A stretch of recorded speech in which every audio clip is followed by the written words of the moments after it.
to the Brown County Hour. Coming to you from the legendary Hills of Brown, where the plum purple haze, the one nature herself drapes over the hills and hollers, inspires local characters, artists, and nature lovers.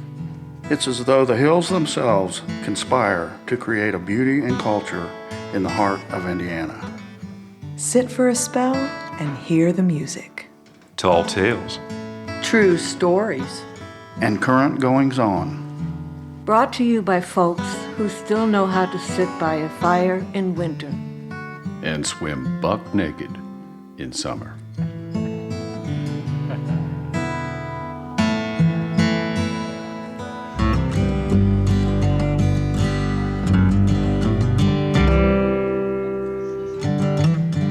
Welcome to episode 158 of the Brown County Hour. Now we turn it over to MC, and away you go. Welcome to WFHB's Brown County Hour Live from the Brown County Inn in beautiful Nashville, Indiana.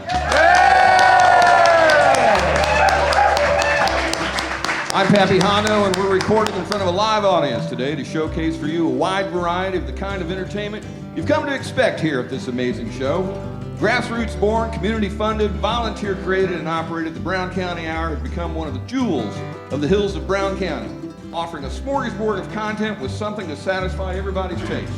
From storytelling to public interest, from comedy to music, skits, interview, history, and more. Brown County's own radio show is consistently entertaining and informative. But we could not do this without our listeners. We wouldn't want to try. We're having a fun drive today. We're going to talk a lot more about that. We're recording this, and it'll be live on WFHB tomorrow for their fun drive, and you're part of the show. Super happy to have you here. Today we're going to have music, skits, memories, monologues, interviews, all related to the Brown County Hour. But here, first, Chad and Dave to introduce the crew. Thank you, Hondo. Hondo Thompson, y'all. Yeah. Well, my name is Chad Crothers. I'm the creator and executive producer, founder of this program. And I wasn't born in Brown County, but I got here as fast as I could. Super excited to have y'all with me here for a live edition of the Brown County Hour in the same room that I had breakfast in. The story of the Brown County Hour starts with the story of the 100.7 FM translator, as they call it, the tower for WFHB that we put up here in 2007. And let me tell you that in spring 2007, we had a leadership change at WFHB. A new general manager came in, and we discovered that the FCC had approved our application for new towers in Brown County and in Ellettsville, but that we only had like 6 months left to get those towers up before that application period expired. To the rescue, our show founding mother, Pam Rader. Pam, come on up. Where's Pam Rader? Up to the mic, Pam. Say hello to the good people. Hi, everybody. Well, they give credit to a single person, but no one person can really accomplish everything. It all takes teamwork, a community, you might say. And so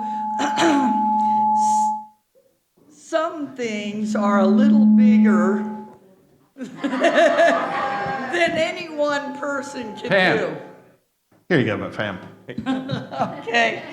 So, soon after they discovered that they'd gotten approved, Bill Stant called me up, who was a friend, advertised on WFHB, and he said, they're gonna have a meeting, why don't you stop by? Well, this was in Bloomington at the station. It was myself, Bill Stant, the GM then, and another guy who was interested in the schools getting radio, and myself. So 3 people interested in helping. Andy Rogers was one of those 3 people. So then we went away, nothing happened, lost a GM, hired a GM, lost several months worth of time, and then suddenly I used to stand at a peace vigil on the courthouse on Saturday nights. And Andy Rogers would go by every Saturday and put his money in his office. And I had a dog, Buddy. Andy loves dogs, love dogs. And Buddy and Andy were friends. And every Saturday he'd stop and talk to us. Well, this one Saturday he goes, say, those people from your radio are coming over here, on Monday. Maybe you'd like to come to the meeting. Okay. So I show up. It's Andy and me. I think it was Will Murphy and Brian Kearney. And so they're going, well, we have about 6 weeks to raise $18,000. And I'd never been a fundraiser. And what do you think? Andy wasn't going to pound the pavement. And something inside me said, well, what am I going to tell the people in Brown County? Hey, let's all raise money and support a station in Bloomington? No, we had to get something, little skin in the game. So I said, well, maybe if we got something out of it, like maybe if we had a local radio show or something. Oh, no, we couldn't do that. And I said, well, sorry, I don't think I can help you. The next week they called up, and Chad was on board. Mr. Chad here is a can-do. And he goes, sure, I've started 10 or 11 shows. We can help you do that. Little did you know it would take 3 years to get us trained. But so with that, we started in, and in 3 or 4 weeks, the foundation, who happened to have a leader that loved the arts, and Lisa Terry was her name, she gave us a big grant. Then I had come by a little money, so I went to Andy and I said, Andy, if you put in X, I'll match you. And he didn't even bat an eye, and I thought, geez, I should have gone higher, but I couldn't. So we were well on the way. Then we started, like on this table here, there's a canning jar. We started that. We had things at the fig tree, and a lot of fundraisers. And lo and behold, by the deadline, we ourselves had raised enough money to have a translator. And that's chapter 1. Pam Rader, the show founding mama. We also want to recognize our core crew members. Just wave at us when we say your name. Sarah Lytle, where's Sarah? Lucy Schultz, where's Lucy? Rick Fettig. The man behind the boards, Chuck Wills. And Vera. Vera, you're still part of our crew, Vera. And Hondo Thompson. There's lots of ways. There are lots of ways to donate. There's a table out front here. You can do that. You've got some things that you can scan and go directly to a way to donate that. We're trying to raise $2,000 while we're here tonight. If we do that, if we reach our goal, WFHB's goal for this entire fund drive will have been met. Yeah! We can put them over the top. Going to have some different things going on right now. Sherry Ann, Whitstein, and Marla. Most of the songs tonight are going to be originals written by me and my dad about Brown County. There's a couple that aren't. This one's not. This is just an original that's fun, just to get you toe tapping.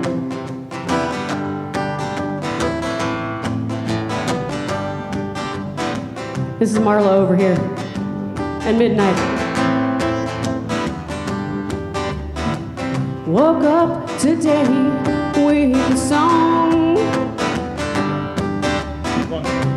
Grabbed a pencil, didn't take long to neatly gather all my thoughts,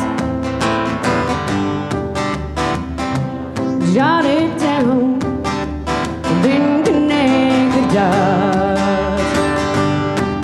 I'm a free-flowing poet, imagination overloaded. Got some things to say that'll get me on my way. I'm a free-flowing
so much.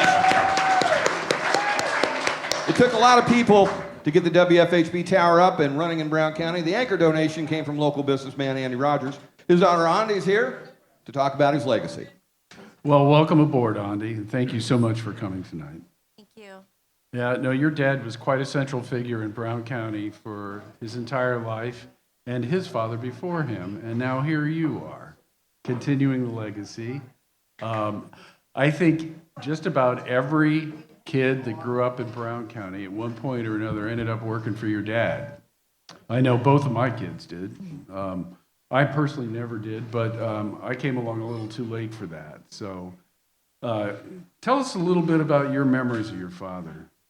Well, somebody mentioned earlier that he really loved dogs, and he always loved dogs and kids.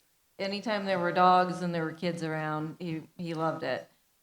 He worked hard. He was gone a lot, like, growing up and stuff. He worked hard, long hours. But I loved following him around and going to the businesses with him and stuff. And when I was 7 years old, I started helping out at the Nashville House, helping out, And I got to seat people, and I learned how to count change because we didn't have cash registers then. So I just loved it there, and any chance I got, I would go in and help out. Andy, we've got a special treat for you here.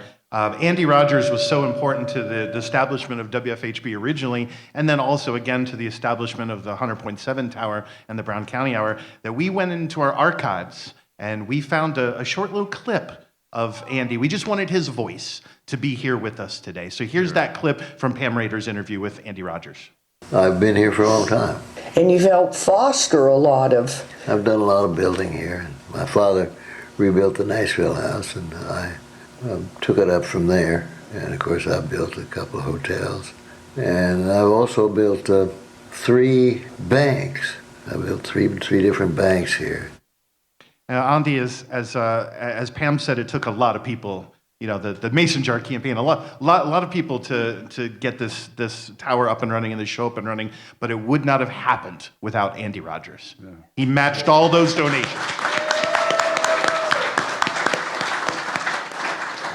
Andy, one of the things I loved about your dad was when he would take a notion, he would just do it. And he was unhappy with the local newspaper, so he created his own newspaper.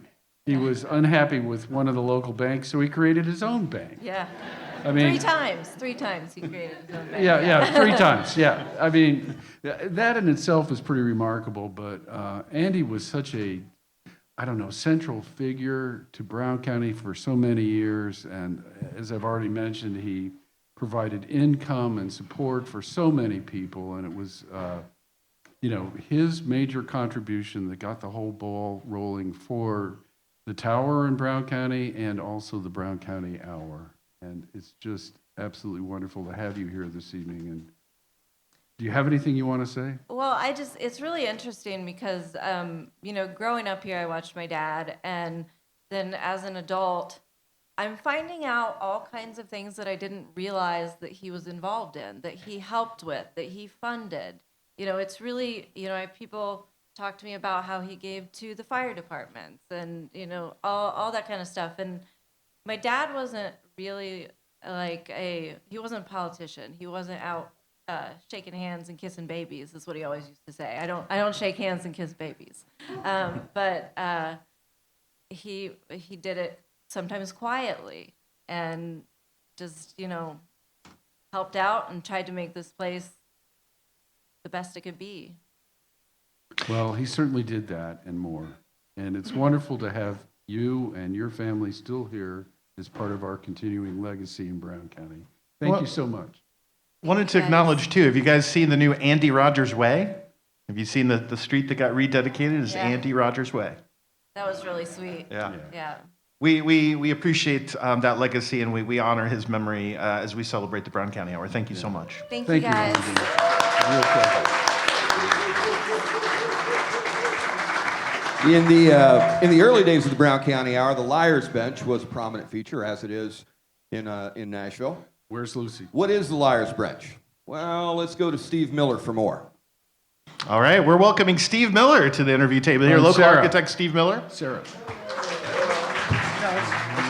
Okay, so it's us. Well, hello, Steve. Good to see you. Good to see you. Yeah, you were a very important part of the Brown County Hour in the beginning with all of the legacy stories that you shared and of your family's drugstore and your father and all of the above. And you were one of the principals behind all of the Slats Klug music that took place here for so many years that we love and enjoy to this day. And so what's on your mind, Mr. Miller? Well, I was born here. On my dad's side, they had Miller Drugstore, where Hobnob is, since the mid-20s. So I grew up in the drugstore, and people would stream in, all the artists, the Hohenberger, the poor folk from the county would come in, and my dad I could hear him, I would be in the back room, I could hear him treating everybody from the country. They had certain ills and tragedies, and he would help them. And then an artist would come in and talk about the magical blue haze, and I would just see the blend that Brown County is. The country wisdom, the art right out of Europe, the impressionism, the poetry, and then there was the simple truths of living by the laws of nature. And I had on my dad's side, that was the old country doctors. On my mom's side, right out of Europe, one of the Brown County early painters, Dale Basir. So I had both of those bloodlines, and I've always loved the blend of Brown County, whether it's the buildings with Jack Brubaker and, the Bobby Adair, Clifford Brown, and all those early 70s. I just loved being there with people who were so smart, but they had their own little back porch that they could watch the birds nesting and listen to a rainstorm, and I just knew that we were all here for that peace and quiet, but we all had stories. Now, Steve, you were a part of the founding crew of the Brown County Hour. You helped us with a segment called The Liar's Bench. And I think we have a bench right here. We might have some liars on it tonight, in fact. Can you talk a little bit about the Liar's Bench and those early days of the Brown County Hour? Okay. The Liar's Bench was a real bench outside the courthouse, and I focused in on the years from when Hohenberger came here in the 1916, 1918, and he wrote articles every week down in the hills of Brown. Well, I got Hohenberger's journal, 200 pages, legal pages, single type spaces, and I read that, and that was a first accounting of the Liar's Bench, and Veen Schrock, Sylvanus Schrock, who was Abe Martin in Ken Arbor's model, and I knew Veen Schrock's grandson, Paul Schrock, and I got to hear all the stories of his grandfather. So I've told a few of these, but I've got so many tales of what Hohenberger wrote that I got so tickled with the history of the artists and the country folk. And you go to there at the Nashville House at the country store, and you see all the photographs, and I knew a lot of these people, a lot of them, but the artists were still here. Curry Baum and my grandpa and all the Carrie Annie and Marie Goff. But I've always loved the Liar's Bench stories because they weren't lies, they were just tall tales. And it was the way the men of Brown County would come in and hold court there at the Liar's Bench. When the state park wanted to make a state park and cars had been invented, people were driving down from Indianapolis to try to get land, because if you had a moonshine still, they could confiscate the land, or if you hadn't paid your taxes. Well, I knew from Hohenberger Journal that they had elected Chris Brummett, the clerk of the court, in the early 20s because he couldn't read or write and wouldn't send out tax statements. True story. Well, I'm going, oh my God, there's such history here. But the liar's bench, when the state would send their tax revenuers or the surveyor crew down and get out of their cars, and they were dressed and they had briefcases, all that. And the local people would be, the men would be gathering at the liar's bench just ready to throw them off. And so they would say, well, how do we get out to Weed Patch Hill? And they already had been prepared. Well, you go up Greasy Creek, and then you turn on Bear Wall and go up over the hill, and then you come down to Gatesville, and then, oh wait, you can't get there from there. The creeks are up. All right, back up to the Y and go left, go Freeman Ridge. I mean, they would lie to the state, and finally they would just say, you can't get there from here. Well, Steve, we're going to have to let you go at that time, but thank you so much. You can't get there from here. That's a good theme for this evening. Steve Miller's in the liar's bench. Give him a round of applause. Brown County Hour. This is the thing. This is a sampling of a whole bunch of stuff. You want more? Tune into the Brown County Hour. Thank you, Steve. Yeah. Sherry Ann has some more music for us right now. Tell us who's with you. This is my father, over there, Don Wetstein. This is my mother, Jenny Sue Wetstein. We're a musical family. So this is my dad's song, Nashville When It Snows. This was inspired by the snowstorm this year.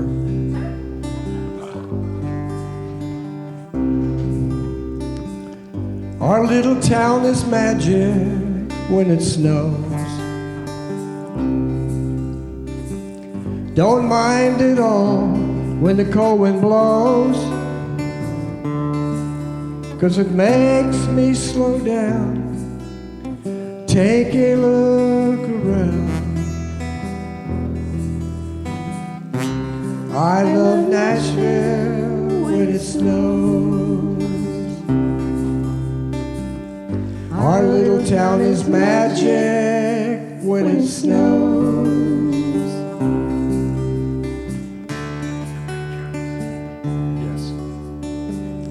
It always brings a smile to my face to see this big sycamore at Calvin Place, with snow drifting down through its branches to the ground.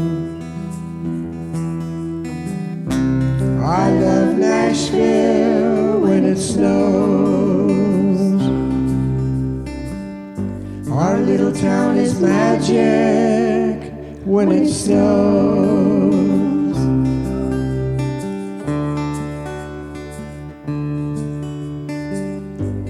Christmas lights glisten on a snowy scene. Children throw snowballs on the village green. People come from miles around to share the treasure that we found. I love Nashville when it snows. Our little town is magic when it snows.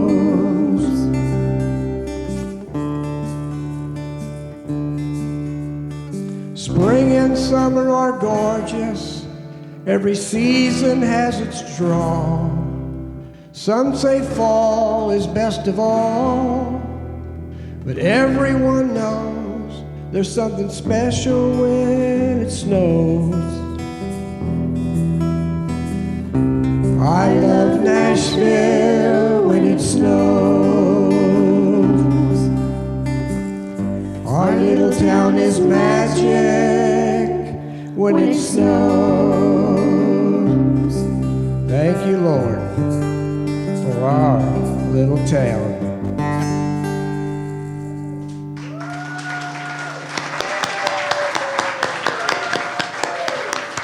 local musician and legend, if I may say. Frank Jones is an important part of the Brown County Hour shows. Right now, he's going to talk with Chad and Dave and tell you a little bit about that. Well, welcome aboard, Frank. Good to see you again, Frank. Yeah, man. Nice. You were indeed an important part of the early days. In particular, I want to give a shout out to one of our original producers, Jeff Foster. Yes. Yes, Jeff Foster. And I first became familiar with you through Jeff and your performances, the Foster Jones. Foster Jones, and later Foster Jones and Dutton and Carolyn would pop in, which was always a pleasure. But yeah, we had a great time with that, and that's a very fond memory that I'll cherish.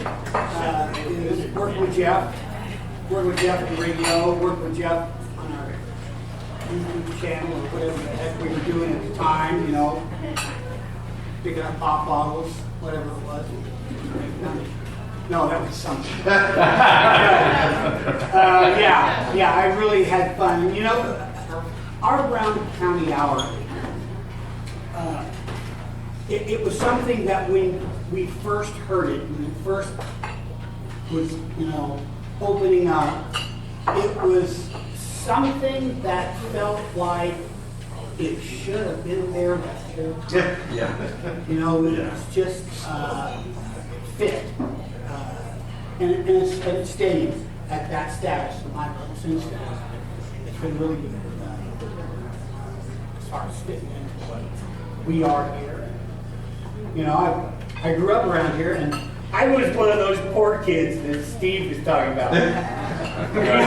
I used to come into town, and we met Andy because he would buy the bittersweet and the sassafras that we would harvest from the woods.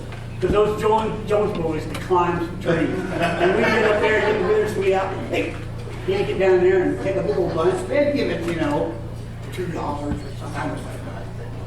Bought a lot of candy like that. But yeah, it's been great, and I love to see the radio station take hold and do so well. And I gotta echo what Pam was saying.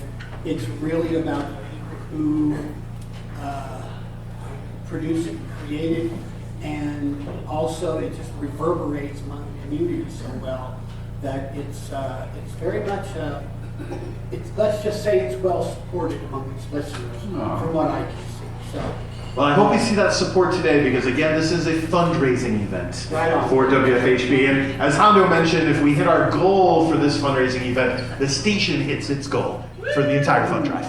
So let's keep the donations rolling. Thank you so much, Frank.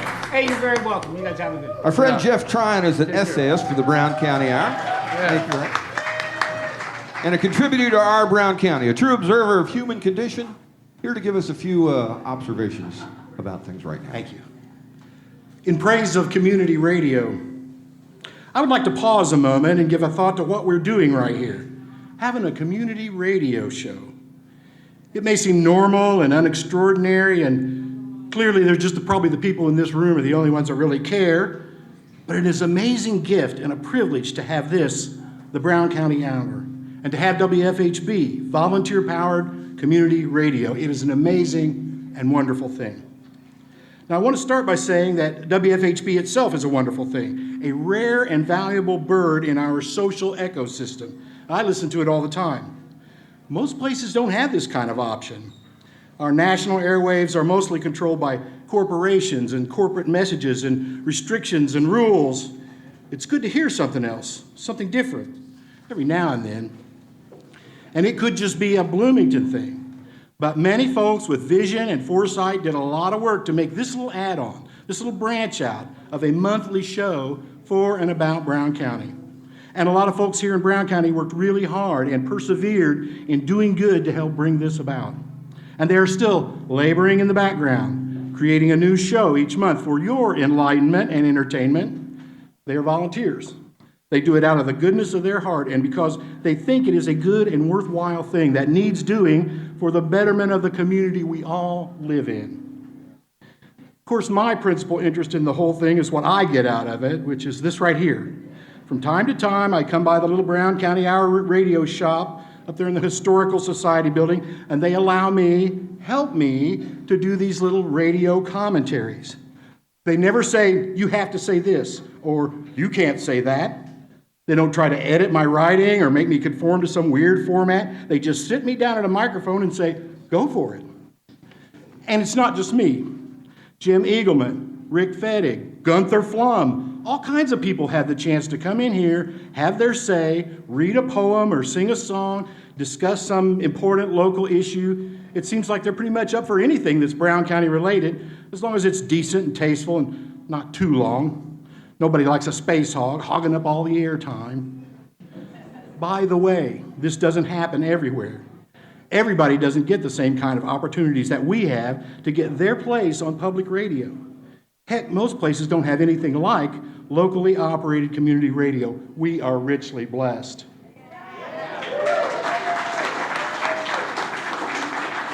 Do you have something to say about Brown County? I never knew a Brown Countian that didn't. Maybe you should get involved, put in your 2 cents worth, get it off your chest. And even if you aren't going to participate, you should be listening to the Brown County Hour.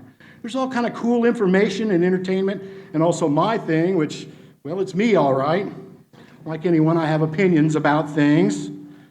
And you should be listening to WFHB because it's a great radio station with a lot of great music and features without a lot of commercial blabber, blabber, blabber. And you might accidentally learn something about the place and times in which you live. You should at least listen once a month when the Brown County Hour comes on. I think it's Sunday morning and Wednesday evening. You can at least listen to whatever it was I had to say that month. This, of course, is the most important part. And if you can't seem to tune in, maybe you're not a radio person, I'm going to let you in on a little secret. Every episode ever produced is archived on their website at browncountyradio.org. And so, and I know this is the only thing you really care about, yes, you can listen to the Brown County Hour on your phone. That's right, your precious little cell phone, the main thing you really care about in life, that thing your eyeballs must never be more than 3 feet or 30 seconds away from, your cell phone. And even if you aren't going to participate, and even if you don't often listen, you should support this community radio station with a contribution of money and with some volunteer hours. Even if it's not for you, it is important and helpful for the community at large, and that's a community we all have to live in. I believe these folks are working hard to make it a better community for all of us. 3 cheers for WFHB and the Brown County Hour. Long may they wave. Please give generously to support this worthy cause. I'm Jeff Tryon. Thank you, Jeff. Thank you so much. We're going to check in here real quick and see where we're at financially. One thing I want to mention, I was around when this all got started as well, and one of the cool things when you're doing a fund drive is when someone donates, you go, well, you want to mention a show that you like. It was very short, maybe a year or two before WFHB's Brown County Hour was the #1 show that the people who were calling in from Bloomington and everywhere were saying that this was their favorite show. So a round of applause for them, please. Now we're going to go to our money mama, Lucy Schultz, to tell us our current total. All right. Well, currently we are at $18.50. Woo! Right.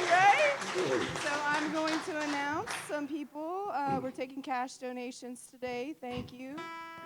Oh, I have notes. So we're going to announce the totals later. We have Sarah Noggle. Woohoo! Yes, thank you, Sarah.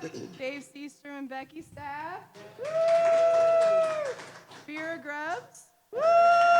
Thank you, Vera. Mary Beth Ober Foundation, and Bob and Carolyn McCushion. Woo!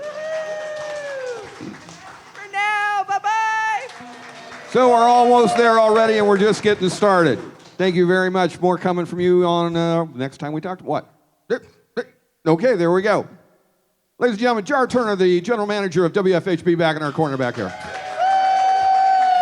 Thanks for being here, Jar. How about some more music with our friend Sherry Ann Whitestone? Yeah. Song's written by my dad, though. Yeah, I live 2 miles from Bean Blossom, and I'm a redneck, so this is called Bean Blossom Redneck. You guys are going to love this.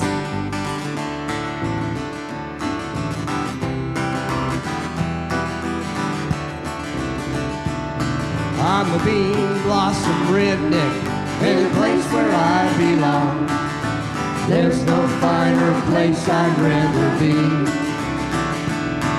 You can have your city living, I'll just keep my country ways. Living a dream in the place where I belong. Living the dream in the hills that I call home. If you travel the Bill Monroe Highway, you'll find our little town, known for bluegrass music all around. Stop at Brownie's restaurant and sit and chat a while, where biscuits, gravy, and coffee are always in style. Drive on down the highway and turn on that twisty road up Rattlesnake Ridge to the place we abode. You'll find our country homestead with a whole lot of charm. It's a place we call the Bean Blossom Hobby Farm. I'm a bean blossom redneck in a place where I belong. There's no finer place I'd rather be. You can have your city living, I'll just keep my country ways. Living the dream in the place where I belong. Just living the dream in the hills that I call home. Well, we don't have a poodle, a pug, or a fancy cat, and I think it's fine if you're into that. But we've got a flock of chickens living in our coop. Our pets poop breakfast, yours just poop. Well, we don't shop at Macy's or at some fancy mall. Royal King is our boutique, they got it all. And beautiful downtown Bean Blossom may just have them all. We call it Dollar General, that's all. We're doing what we love most, through the Father, Son, and the Holy Ghost, and we praise His name forevermore. He brought us to our place as a working of His grace. How could we ever want for more? I'm a bean blossom redneck in a place where I belong. There's no finer place I'd rather be. You can have your city living, I'll just keep my country ways. Living the dream in the place where I belong. Just living the dream in the hills that I call home.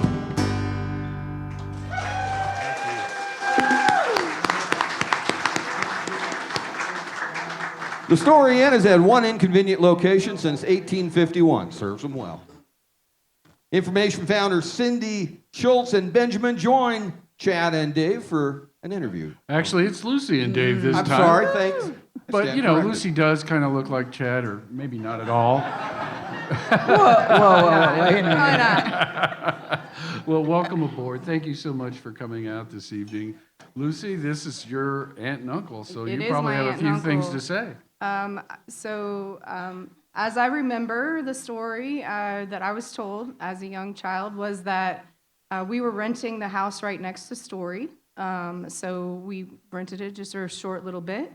Cindy and Benjamin came down to see. They fell in love, and it was the general store at that point, all rickety and old, and they decided to take on a 16-year project. And can you tell us about what you did and how you how it came to be?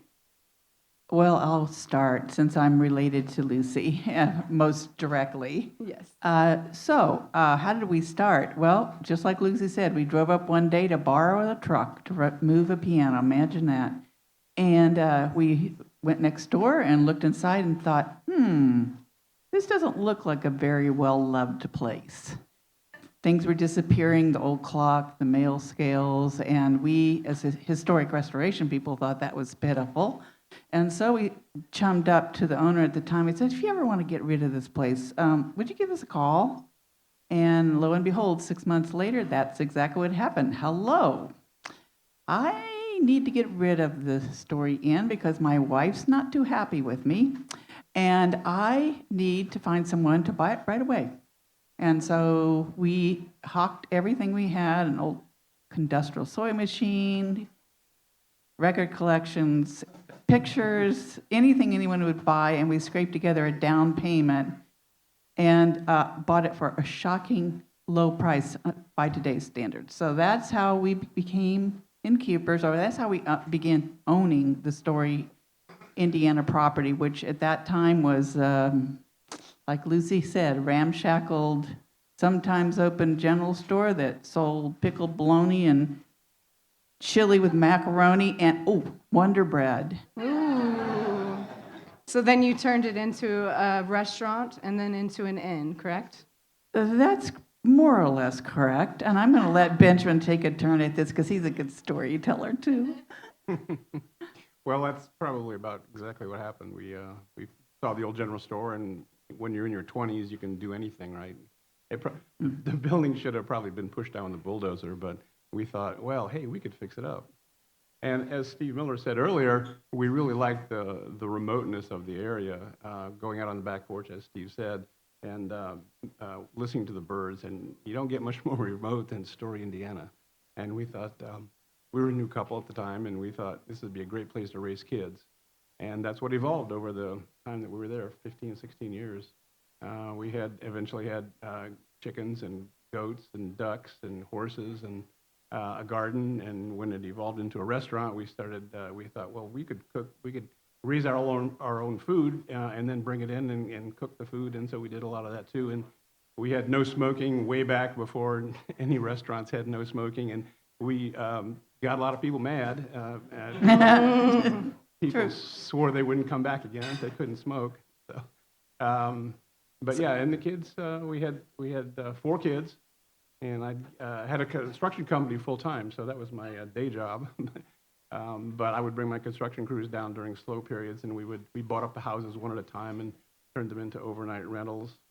I'd get up at 4:30 and milk goats. We milk goats every day, and then. Well, I should tell him he tried to get me to do that, and we had all those kids, right? And so I was always carrying one on my back, and one of them was nursing. I said, I'm already milking. I'm not interested in that job. I think I'm going to stay inside where it's nice and clean. You had enough lactation going on that yes, you didn't I need did. to add to it. I did, in fact. Well, we got goats because our firstborn was he was born about just about a year after we moved in there.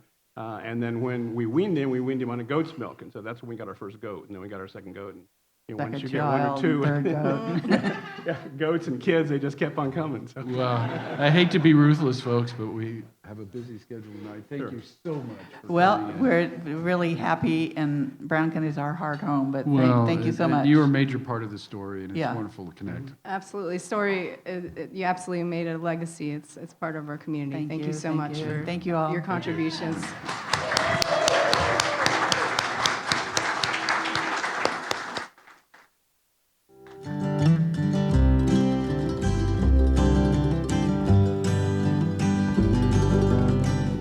Now we pause for station identification. You are listening to the Brown County Hour on volunteer-powered community radio, WFHB, at 100.7 in Brown County, 91.3 and 98.1 in Bloomington, 106.3 at Ellettsville, and online at WFHB.org.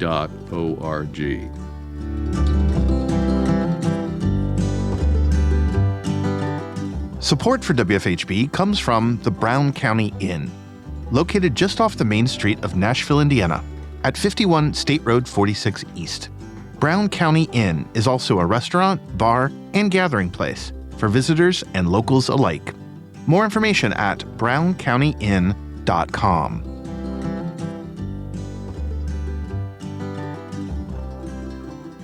Brown County is known for a lot of things. We're known for our bluegrass, we're known for our leaves, we're known for our liar's bench, we're known for our storytelling. Deb Bowden is a published author and one of Brown County's resident storytellers. She brings Aunt Hulabelle with us today to tell us a story about sailing away. Hello, folks. Aunt Hilda here. Nice to see y'all. Got a story to tell you. Y'all know just in Brown County and in Indiana that if you don't like the weather today, it's going to change in about an hour, so just wait for it. Well, I decided that all that rain was going to be over, so I was going to have a yard sale fundraiser. I wanted to raise some money for the radio because they've been so good to me. That was water on my side yard, and it was trickling toward Greasy Creek. Of course, Greasy Creek was just a racing, but I figured it would dry up in a little bit because the forecast said sun was going to come out a little bit later, even though it was cloudy right now. So I set up my tables, and I'd even asked some friends to donate some stuff. I mean, they bring me everything they just didn't want to keep, but they Goodwill as a trash can. I got pillows, I got a wooden folding chair, I got a big footstool, I got 2 ducks.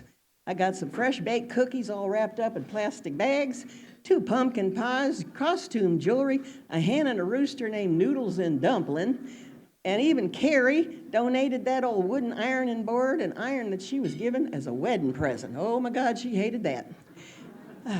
I put out a sign saying that all the monies were going to the radio. It was a little cloudy, but I figured, okay, it's going to be sunny later. People came to look, and I had a jar out to collect the money. Some folks just dropped their change in, even if they didn't want to buy anything. Well, I had some watchful eyes up in the trees I didn't know about. When I wasn't looking, several hungry squirrels made a dash for those cookies, and 4 buzzards were flying overhead, and they spotted those pies. Now, I know buzzards like rotten pumpkins left out in the field, but I didn't know they'd go for pie filling. I thought maybe they were going after the squirrels, and I wish they had done so, because those squirrels, those little ornery things, they waited till I wasn't looking, and they came running through that yard, and they went up on that table, and they grabbed those bags of cookies, and then came down the yard, started gnawing it off, left all these crumbs out on the ground, and everybody was laughing, thinking, oh, that is just so funny. Scared those damn squirrels, and those things started running every which direction. They were running across people's feet. Everybody was jumping, trying to get out of their way, and then they were running up people's pants legs before they took off. Now, all of those crumbs laying on the ground, I had those 2 ducks and that rooster and the chicken. They were out there pecking away, eating all those crumbs.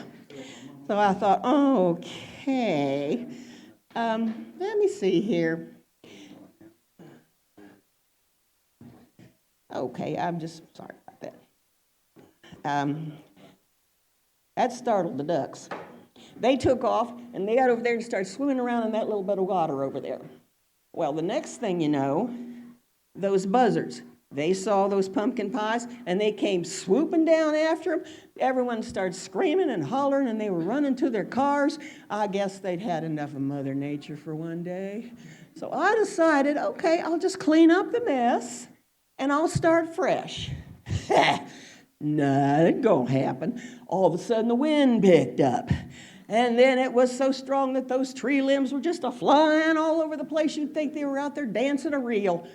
And next thing you know, the rain came. And it was just a pelting down. And Noodles and Dumpling, they were just having all kinds of fits. And Dumpling started flying after everybody that he could. And this lady was trying to block him with her folding chair that she bought from me.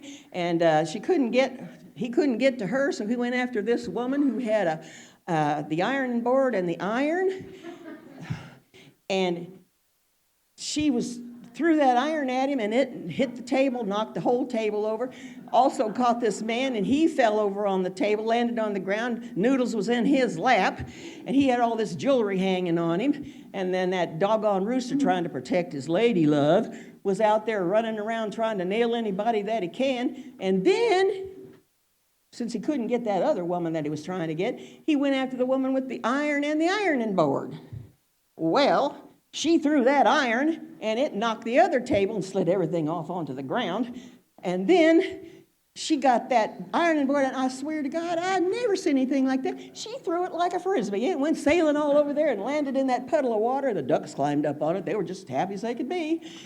Well, with this rain coming down and everything and all things on the ground, I decided, well, I guess I'm going back inside. So I got in there, thought I was going to have to hang up the dollar bills and stuff because they were a little soggy at this point.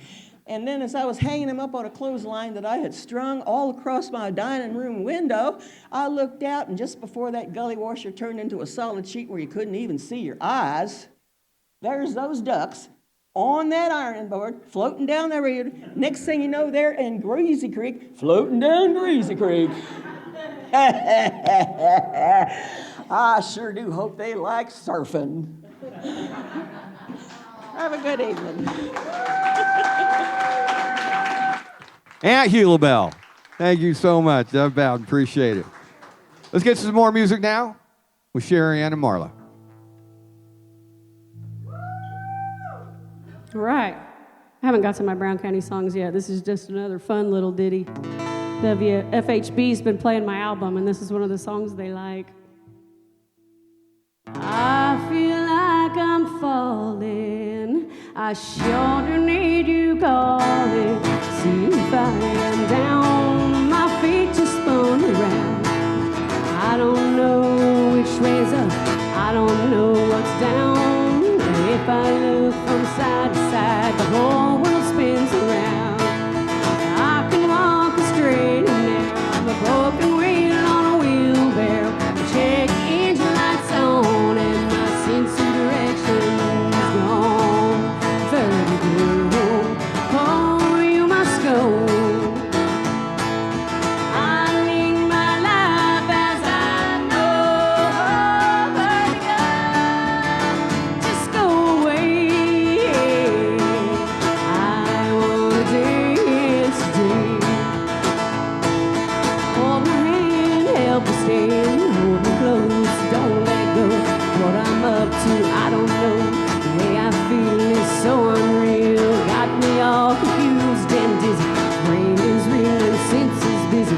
Heightened fear, anxiety, wondering if I'll ever be. I can walk straight and narrow. I'm a broken wheel on a wheelbarrow. Check engine lights on and my sense of direction is gone. Vertigo, oh, you must go.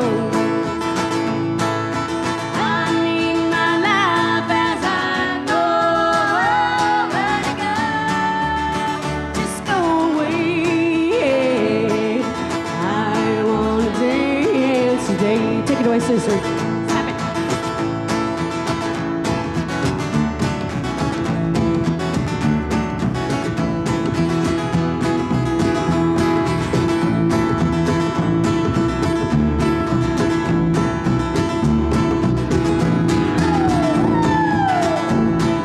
Oh, you must go.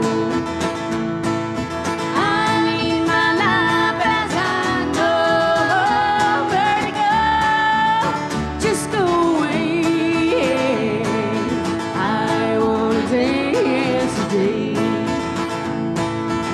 I wanna dance today. I wanna dance today.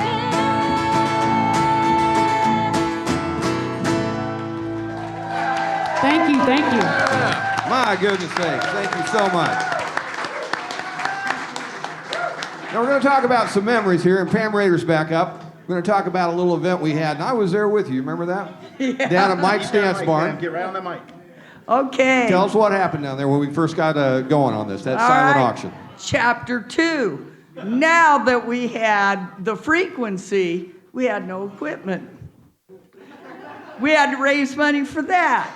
So in Christmas time, 2007, there's our original posters, 18 years ago.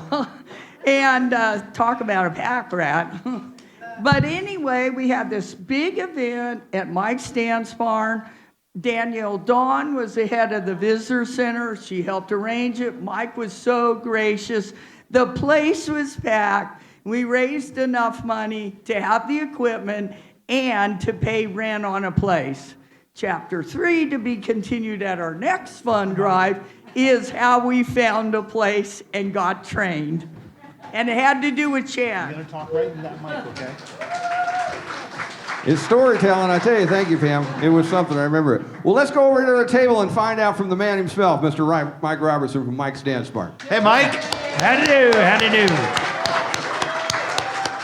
So do you remember that night? Do you remember the WFHB Brown County Hour auction at your place? Yep, I sure do. Yeah. What do you remember about it? Well, there's a lot of people there. Yeah.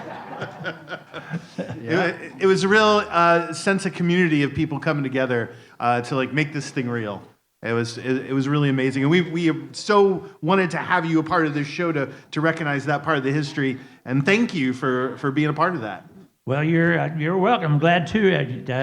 That's part of the reason I built that place for folks in Brown County to come and gather and even fundraisers, something like that. Every once in a while, a celebration of life. So Yeah. that happens too. Yeah. Yeah.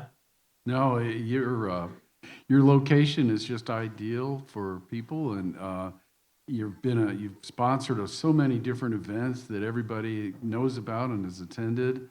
I remember that live performance myself, and what stands out is the live performance of "What the Hell," which was, I believe, this was a man right segment here on our wrote this. You guys piece. remember What the Hell? They would just read from the Brown County Democrat Sheriff's Log. Right. So And then they go, "What the hell? What the hell?" And Classic. back in those days, David Letterman was reading them on the air. So Yeah. but One of my favorite is in the sheriff's log, there was a sign about the county line that said deer crossing. And somebody said, "You need to take that down. Too many deer are getting hit there." No, that's exactly right. That's exactly right. And I understand that one of the things you're doing these days is the Dart Club. We have the Dart Club every Tuesday night. That's and, right. That, Muddy Boots Dart Club. Yeah, I think right. Hondo's a part of that. Hondo's a Thursday central nights. part of that. Yeah. So, you continue to offer all of these opportunities for the community, and we deeply appreciate all of that. It works out. Those boys, they're serious. They're serious about their They'll Dart put your Club. eye out. Yeah. I've only got one more question, which is what's going in across the street from the dance floor? Well, I believe we're going to get some music right now. And Mike, were you going to pick up the saxophone for us? I happen to bring it with me. Are you serious? Thank you so Are much, you Mike. kidding me? Yes. Is it right here? Right Is it here. That on the liar's bench? There. That saxophone right there. You're going to play that? Yeah. We're halfway through our Amazing. show. We're going to have a little extended music time right now with Sherry Ann, Marla, and Mike Robertson from the Dance Barn. Thank you, All Mike. right, thank you so much, Mike. All right, I'm gonna take this leave my weasel. So you guys read the chatter page, right? Brown County chatter page every week when everybody put what's being built across the street from Mike's Dance Barn when we all went crazy. You're over here on this side. Over there, hang on this side. Right. So anyway, yeah, it drove everyone nuts, didn't it? So thought I'd write a little song about it. Wasn't sure after I wrote it if people would even like me anymore, or because every time somebody said what's going on, we'd be like, stop asking that question, but. Here it is. Every time I drive by there, I take a picture of it and send it to her and ask her what's going on, man. Anyway, I wrote it, and somebody said, come to Mike's Dance Barn and do it. And I did, and Mike liked it, so I'm like, hey. Yeah.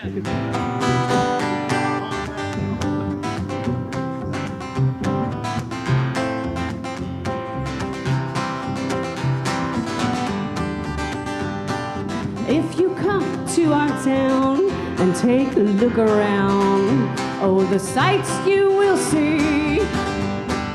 People come for miles and miles to climb our hills and see our smiles and to look at all our trees. But something here in our town seems to be going down, and it's keeping us all in suspense.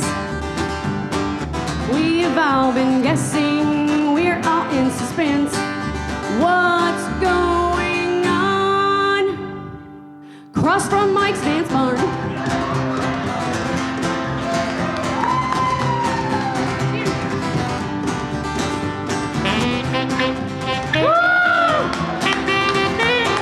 It's his barn.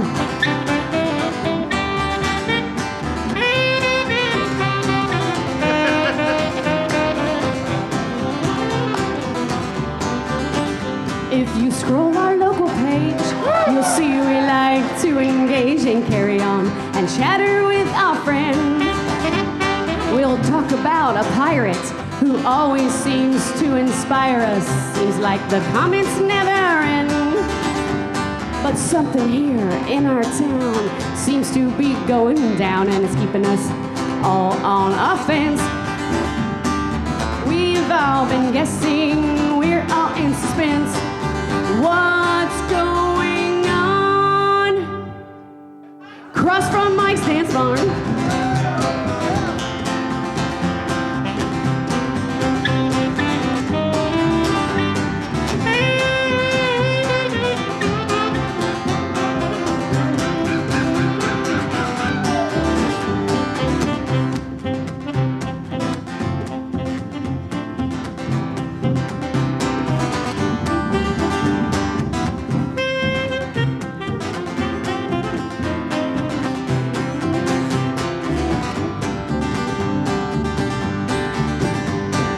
Dog is always on the loose, a pig or a cow or a goose.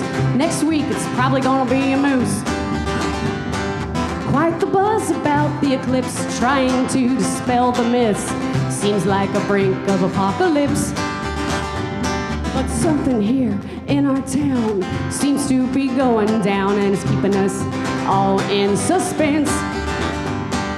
We've all been guessing, we're all in suspense. What's going on? Across from Mike's Dance Barn. You gotta come to the dance barn now, okay?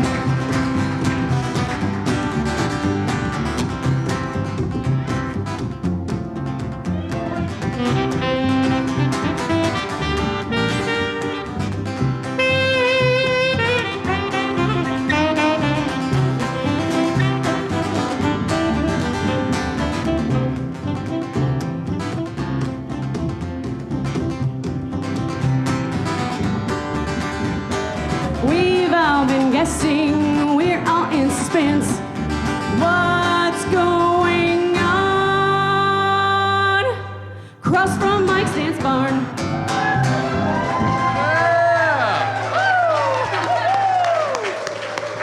You stay up here, Mike.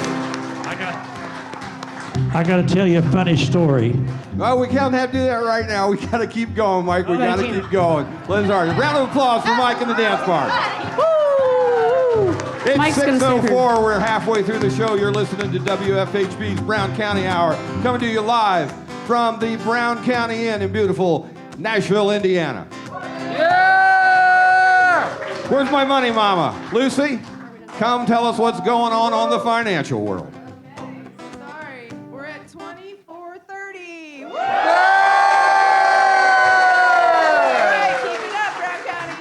Let me get this right, Jar. Does that mean we've hit our goal for 2,000? And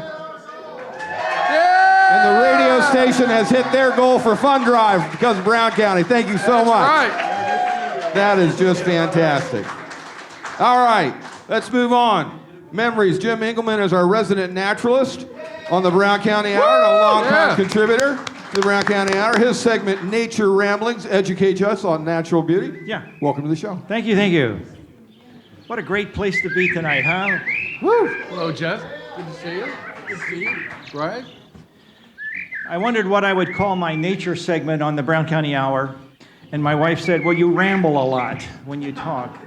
So that was what it called, Nature Ramblings. And I get up there and talk about a few things that I think we all see. You can pick up any kind of Google search on a bird or an animal, but a lot of times we're interested in your personal experience, what you see, and that was what people were telling me. Tell us what you experience when you are out and about. This is called a local resource. Hopefully you can identify this. On previous nature ramblings, I've said here before about the many types of trees we are fortunate to have in this county. There are many uses of wood for the creative homeowner if they have time, skill, and patience. Using flooring, uses like flooring, siding, and trim can add to the beauty of any home. A portable sawmill owner can be hired to come to your property. Did you know this? and take your logs of oak, walnut, cherry, beech, and maple. That's what's happened recently when I contacted a local sawmill owner, and we soon became friends. His company uses native timber for local, here in the county, various projects. It's a hobby that he now calls it, but it may be more than a hobby when you see him show up with all his equipment. A huge red oak next to our studio had to be removed. I had no intention of using any of the wood and thought to donate it. The heavy logs were transported to a sawmill. He used a bobcat and a dolly to move it to a trailer with a grappling hook. And you'll hear what project he's got in mind as he leaves. Thanks, and I'll let you know how we used your wood. There's a lot of reference to our vast forest lands here in Brown County when we talk about this place. It's what brings people here year-round, I think. We residents could take it all for granted as we camp and hike and hunt, live and ride through this forest on our horses and ATVs and zip lines. We may not even consider it an asset, but it is if you talk with anyone who doesn't live near trees. An apartment dweller might say it's what they miss most. And do houseplants on a windowsill still act as a substitute for trees? I don't know. It's what we have a lot of. The Nature Conservancy oversees the Brown County Hills Project area. It takes place seriously when you hear the recommendations for private landowners and public land managers using sound science-based forest management. This contiguous tract of timber, occupying more than 6 counties in central and southern Indiana, includes several 100,000 of acres. It makes sense we take care of it, manage it to the best of our ability to ensure that it remains healthy over the next many centuries, not just for the enjoyment of our tourist trade, the hikers, mushroomers, bikers, and campers, but for the natural community that lives here. That's us and our families, and of course, the wild critters. A large color photograph used at the park for programs over the years shows the state of Indiana taken from a satellite over 400 miles in space. This long, narrow state with a meandering southern border along the Ohio shows colors of brown and tan agricultural lands, the city of Indianapolis, and in the center. And to the south, there's a dark green color, Square County. This is unmistakably Brown County. Biologists call it a sink when land is used by resident wildlife and migrating birds and animals. Like a plug that's pulled and water drains, things flow into this refuge of natural land. Plant communities have established themselves here, and when habitats are left unaltered, unique and sometimes rare animals find a home here. Birds temporarily bivouac here while migrating, an inherently used stopover rest for refueling and regrouping.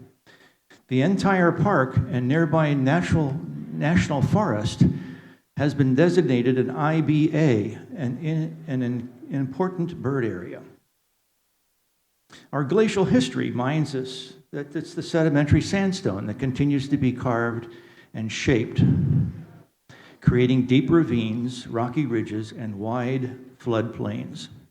The green tint of this county that we see as from space should remind us this county has a lot to offer.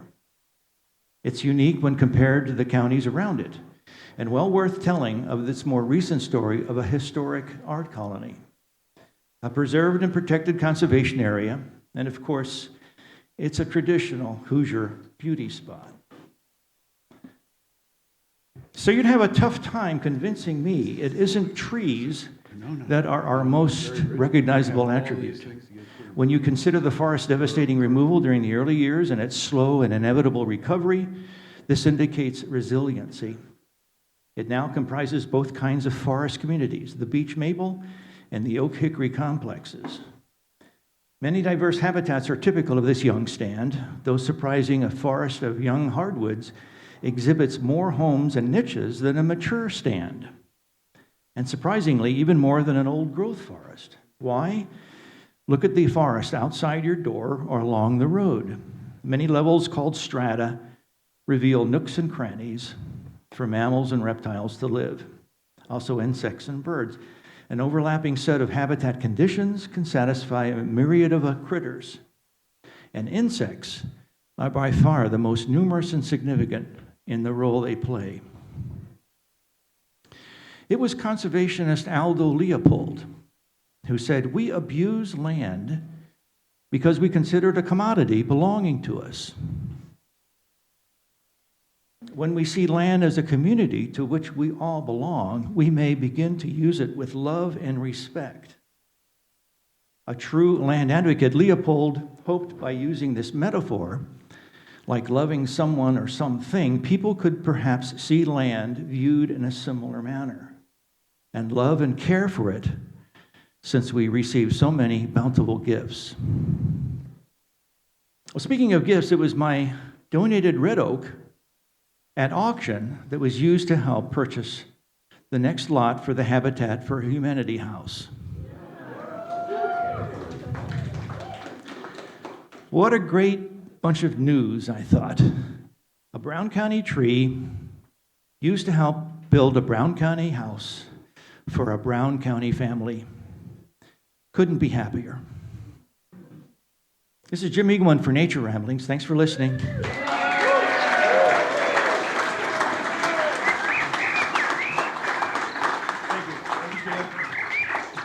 Thank you so much. Kind of special stuff that you hear on the Brown County Hour. Kind of radio that is done because you donate, and that's what you want to hear. And it's so unique. Thank you so much for being part of that. Are we really going to do this next one? I guess we are. Here we go. When we had the meeting of how we're going to put this whole thing together, there was a lot of talk about what we wanted to present for you. But when these two guys came up, it was like, oh, we want to know about this ourselves. Dave and Chad are going to interview Brian Smiley out of The Ordinary and Jeff Thompson from Brown County Inn. Give us a bartender's view of what it's like here in Brown County. Well, welcome aboard, gentlemen. Good And, evening. you know, Good to be Jeff, here. I remember having this conversation with you a few months ago that you thought this might be a good idea. So let's find out if it is or not. So the first question that comes to my mind is, do you guys see the same customers? I mean, do they wander from one bar to the other? I mean, we're not going to give anybody's name here. I just want to We compare can give notes. Names. Well, I'm sure you can. We'll shoot each other a warning every now and then. Yeah. You text each other. Hey, He's on the way. Dave Seastrom's headed your way. If he orders a double vodka tonic, you might want to just make it a single and cut your losses. Yeah. Oh, I know that guy. So I'm assuming that Brown County is primarily a peaceful location, but it is a traditional role of bartenders to have to break up fights. Do you have any gory details for us, or is that something that's kind of you don't want to talk about? Jeff, do you want this one? No, thanks. I run. I've been bartending for 12 years here. There's been one fight in the alley by my bar. Okay. Over a college football game, obviously. Yeah. No, it was going to be sports or romance. We knew that, right? And that was out of my jurisdiction, so I just let it happen. Yeah, well, that's probably the best possible response. I'm wondering if you have any favorite drinks. What are your favorite concoctions? Your favorite libation potions? Draft beer. Lazy answer, Jeff. Lazy answer. It's the best one, though. Yeah. Well, it's reliable. Everyone knows what it not is. always. Brian, what do you like to mix up? Things with the ingredient in the title. Yeah. Whiskey, Coke, rum, diet, gin and tonic. Yes, yeah. I don't like to think super hard about it. Right. Jeff, I noticed you're wearing a T-shirt that is familiar to some folks in this room. Can you guys see? I know we're on the radio right now, but this is he's wearing the Foggy Geezers T-shirt, the bartending bad boys of Brown County. Right. Yeah. Can you tell us what the heck that means? What is that all about? Well, first of all, there's a The typo down here. It should say bad bartenders of Brown County. Right. But this was originally a photograph taken by Danny Key, who never comes in here.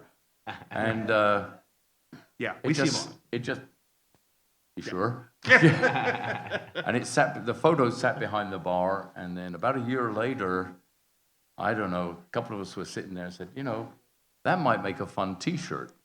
I don't know why, but they thought it'd be funny. So a local graphic artist, Chris Eakins, did the design, which you can really see on the radio. Yeah. And we'll just let people know you have a face for radio. Most definitely, you have a face for radio.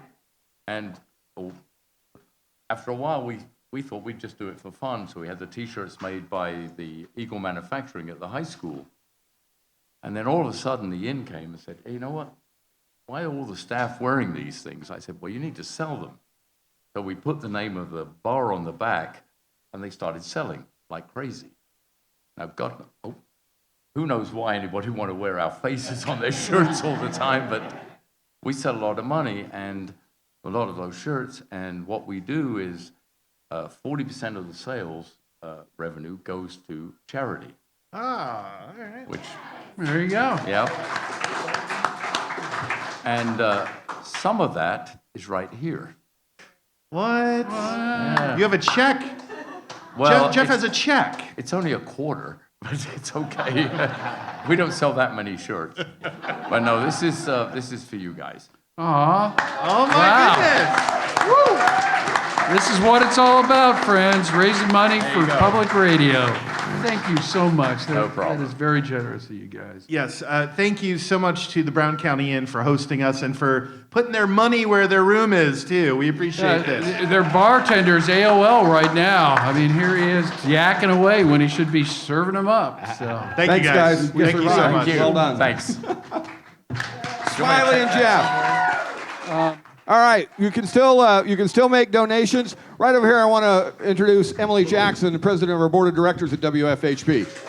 She's out in the hallway taking donations as well. We'll be back with some updates on that. Right now, some more music with Sherry Ann. Tell us what we got going on, Sherry Ann. Got my dad, my pops. This is called My Brown County Home. It's pretty self-explanatory.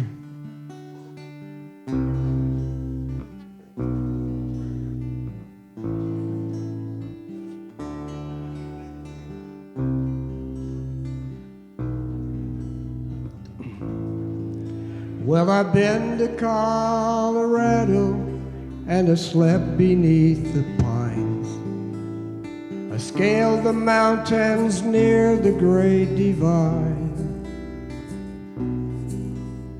I gazed on tundra flowers and I fished the glacial ponds. The photographs are stored here in my mind.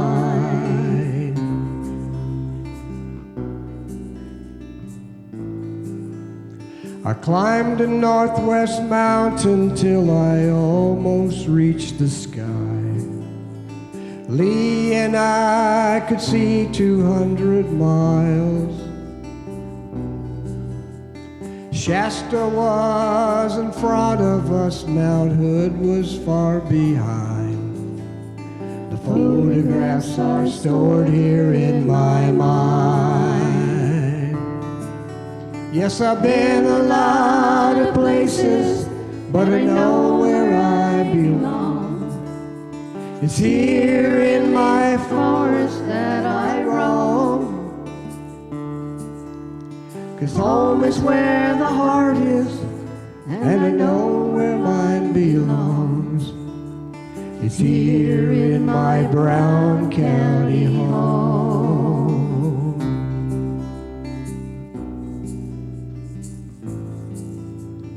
Mom and Dad were born here, and it's here I trace my line to pioneers who cleared and built their farms. The presence lingers around me as I walk these hills of brown. I feel like I am held here in their arms. Yes, I've been a lot of places, but I know where I belong. It's here in these forests that I roam. 'Cause home is where the heart is, and I know where mine belongs. It's here in my Brown County home. Yes, it's here in my Brown County home. Thank you, Lord, for my Brown County home.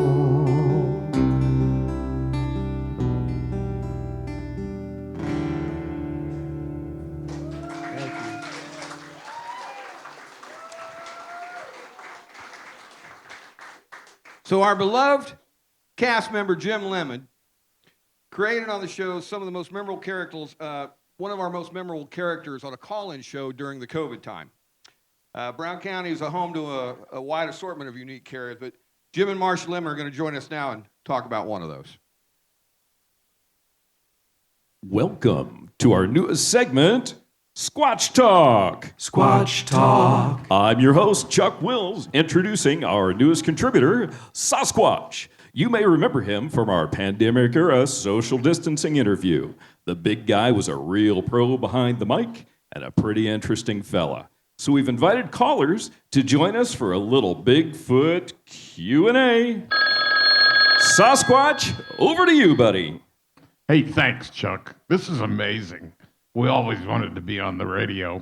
I know I've got the voice, but this face is just a little scary for TV.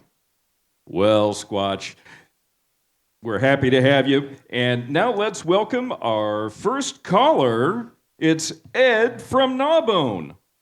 Hey, man, haven't I seen you around Brown County, like, off and on for a real long time? You've been around here for a long time, haven't you? Now, I'll take my answer off the air. Thank you. Well, I lived in the Needmore commune in 1976. I followed some very cool people and helped build a yurt, whatever that was. I knew it sounded like yogurt, but one syllable only. Everybody accepted me as someone they might recognize from Woodstock, but no one could remember my name, Squatch. So they just called me Harry Scout. Very weird. Very weird indeed, Squatch. Okay, next caller, we have Estelle calling in from Helmsburg. Go ahead, Estelle.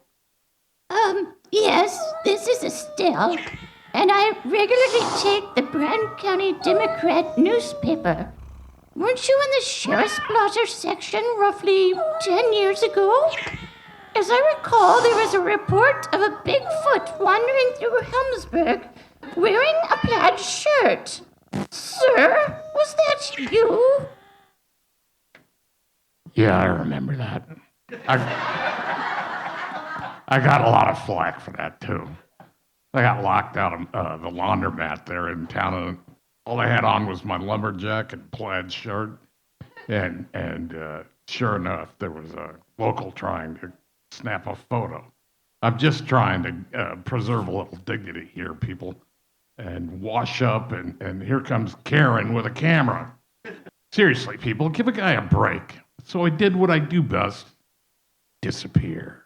Right into the woods. Don't think I didn't stalk Karen's house for the next few weeks after that. Oh, and another thing. Why do people always think the big unexplained figure in the woods is me? I mean, I'm not the only mythical legend around here. Mistaken identity can really take a toll on somebody's self-image after the 100th time. Remember, folks, it's not always Squatch. You may be seeing Wolfman, Mothman, even whatever Chupacabra is. Give me a break. Yeah, Squatch, Brown County is full of paranormal sightings. We shouldn't be so quick to judge. Okay, our next caller is Troy from Bloomington. Well, thank you for having me on the show, Mr. Squatch. I like to camp quite a bit, and I remember one time in the Dean Wilderness backcountry area in 1992, somebody in the middle of the night started throwing rocks at my tent. Mr. Squatch, was that you? I'll take my answer off the air. Thank you so much. Well, was it you that decided to camp out in my backyard in 1992? Look, pal, don't crap in my backyard and I won't crap in yours. Next caller. Thanks, Squatch. You got that right. Our last caller is Sharon from the Bean Blossom metropolitan area. Oh my. Go ahead, Sharon. Thank you so much for having me on. I saw someone very tall hanging out around my chicken coop last week. I wasn't sure if it was you or maybe a werewolf. I mean, his hair was perfect. And he sure was tall. And now I'm short a few chickens. Can you help a lady out, Mr. Squatch? Was it you? Look, I'm not overly proud of this. I'm nomadic and I live off the land, right? I'm resourceful. And for me, sometimes the line blurs between a crime of passion, of opportunity, and a crime of passion. I get to eat lots of stuff out there, venison, pawpaws, beets, but my true love is chicken. I just can't resist it. Once back in '82, I may or may not have knocked over a KFC in Louisville. I didn't touch the money, just loaded up with as many family-sized buckets as I could. And I've tried the 12-step program, self-help books, nothing helps. I love chicken. I love chicken so much. I honestly hold you personally responsible because you raise delicious chickens. And then you make the coop so accessible. It's like you were daring me to come down there and get them. And guess what? I did. I'm always up to that challenge. God, I love chicken.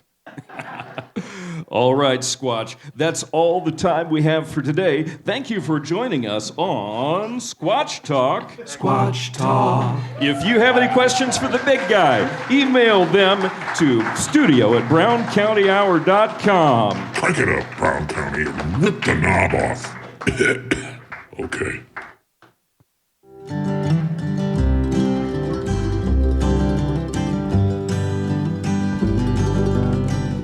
Now we pause for station identification. You are listening to the Brown County Hour on volunteer-powered community radio, WFHB, at 100.7 in Brown County, 91.3 and 98.1 in Bloomington, 106.3 at Ellettsville, and online at wfhb.org. Support for WFHB comes from Our Brown County, a magazine for locals and visitors featuring art, entertainment, and county characters since 1995. Printed 6 times a year and available online. More information at ourbrowncounty.com.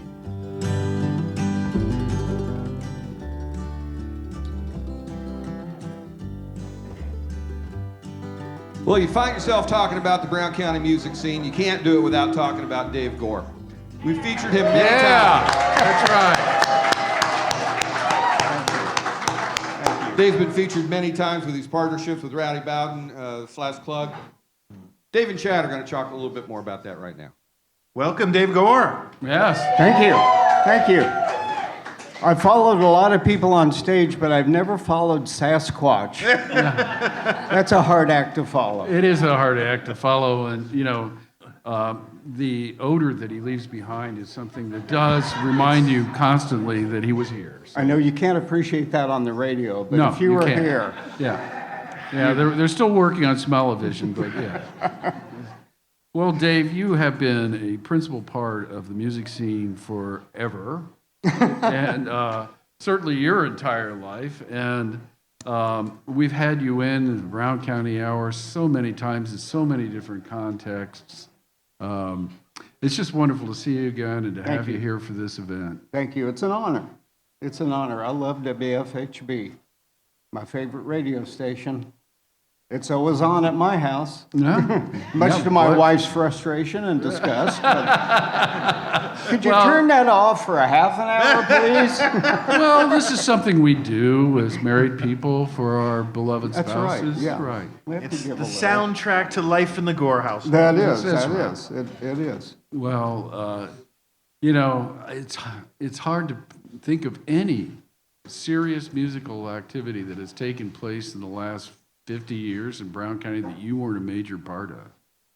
And, I could start listing them all, but frankly, my memory's not that good. You have just done so much over all the years. That's okay, because mine's not either. Well, I can remember a few things, but 50 years ago here in Nashville is when we started this little band called the String Bean String Band. Yeah. Thank you.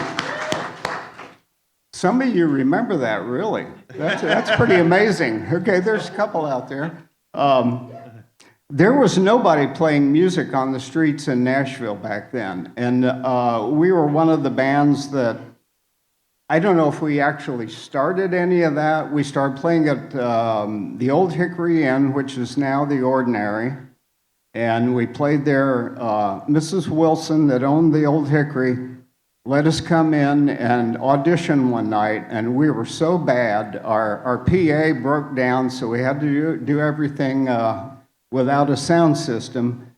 But she liked us so well that she booked us on Wednesday nights, and hardly anybody came in. But we started getting a good following, and she liked us so much she gave us Saturday night too. So we played there for about 7 months, a couple of times a week, and it was one of the best experiences I've had. The hometown folks were the best. They would come in, and we had a lot of students from IU come over, a lot of the Hill folks from here in Brown County. It was a nice meeting of all different kinds of people, and it got so wild in there one night that they broke the dance floor. They were dancing so hard that the floor actually collapsed. And that's one of my best memories there. But that was so much fun. That was kind of the start of my musical happenings here in Nashville. So, and then it progressed to Slats, Kalug and Friends, and all the great shows that we had right here. Yeah. We had Christmas shows here for about 9 years. In this room right next door. And, in the ballroom? In the ballroom. Right. And that was great.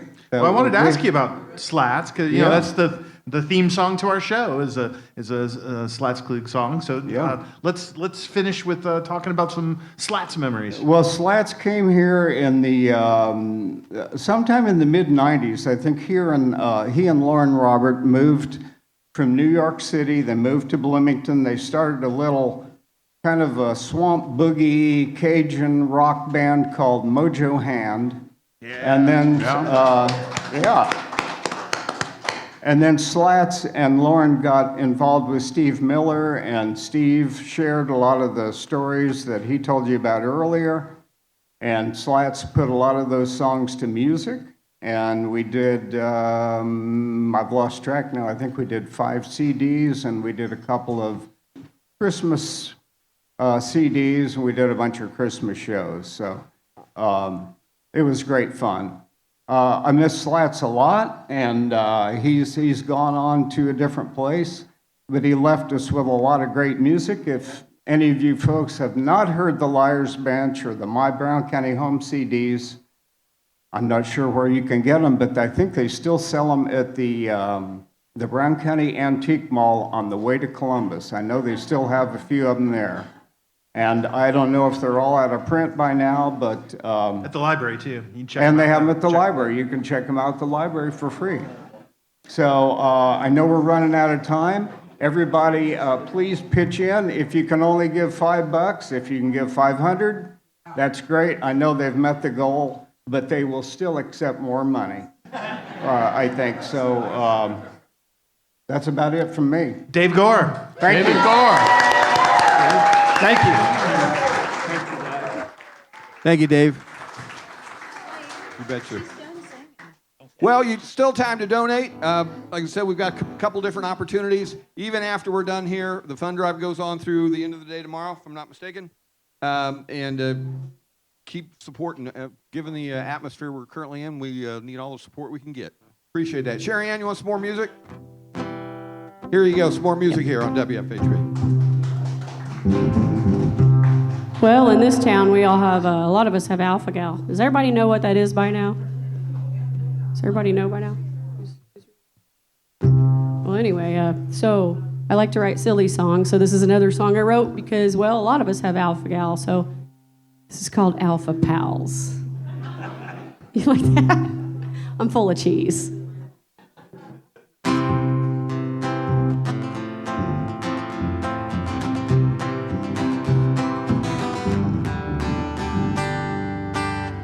Hey, Mr. Lone Star, why did you eat me while I was planting my spinach and kale? My tongue started swelling, well, there was no telling what it is, I just couldn't tell. I checked into the clinic, it only took a minute to get my blood vial and a medical rationale. 1 week later, I get this call from this gal, and she says, "You got alpha-gal." It's okay, 'cause we live in Brown County where we've got alpha-gals. We just fix our menus and we'll still pack our venues, 'cause we're all alpha pals, right?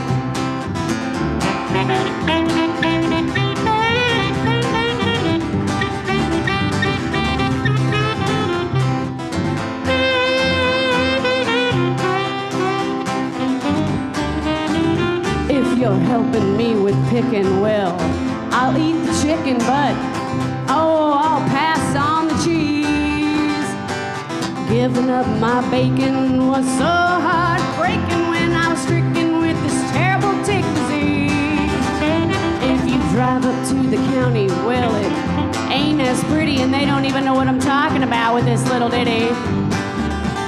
If I stay in my hometown, well, I won't be let down, because we're all alpha pals. It's okay, 'cause we live in a county where we've got alpha gals. We just fix our menus and we'll still pack our venues, 'cause we're all alpha pals.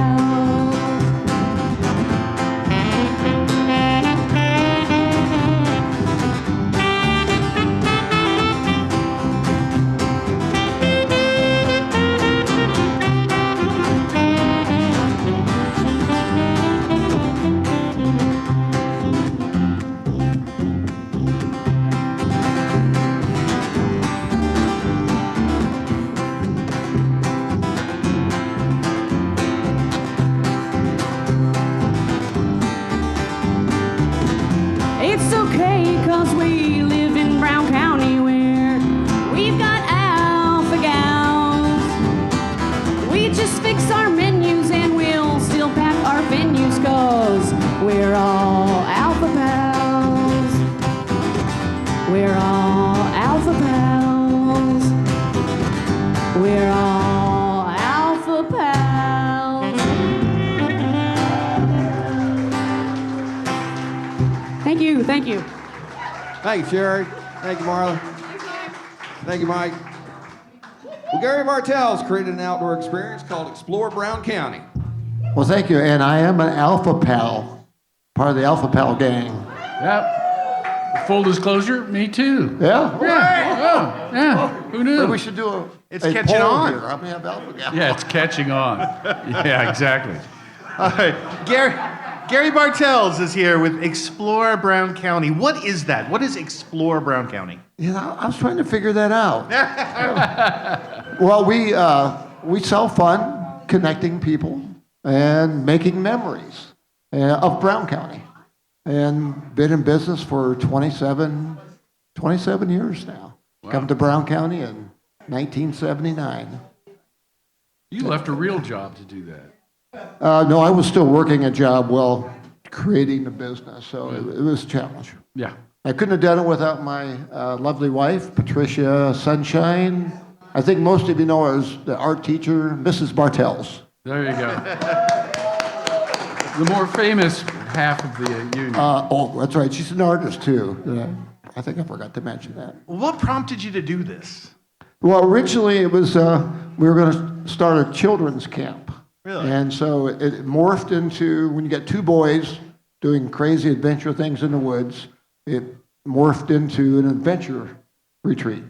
And so that's what we do. We have a lot of kids, a lot of families, and we encourage them to come into Nashville as well.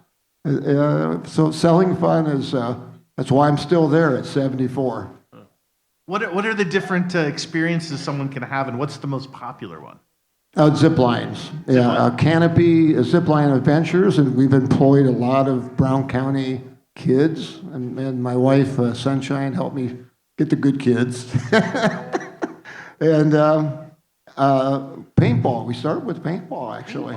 And now we do Aero Tag. It's a game I created where you shoot medieval reenactment arrows at each other and play Hunger Games, Hunter Prey. It's a hoot. It's a lot of fun. You can't put an eye out with that thing, though, can No, you? no, you wear a mask, Okay, and they're rubber tipped, and they use them in reenactments. Sounds like a good place to bring the dart club. Hey! Yeah, so I have to pay tribute to my two sons, our two sons. I couldn't have done it without their help. So we're continuing on, and it's just enjoying meeting new people from different places and giving them a fond memory of Brown County. And what's next? What's next for Explore Brown County? My wife says, "Are you done yet?" I said, "I think so." Well, at 74, I'm just going to kind of float into the next, working on the exit plan. There you go.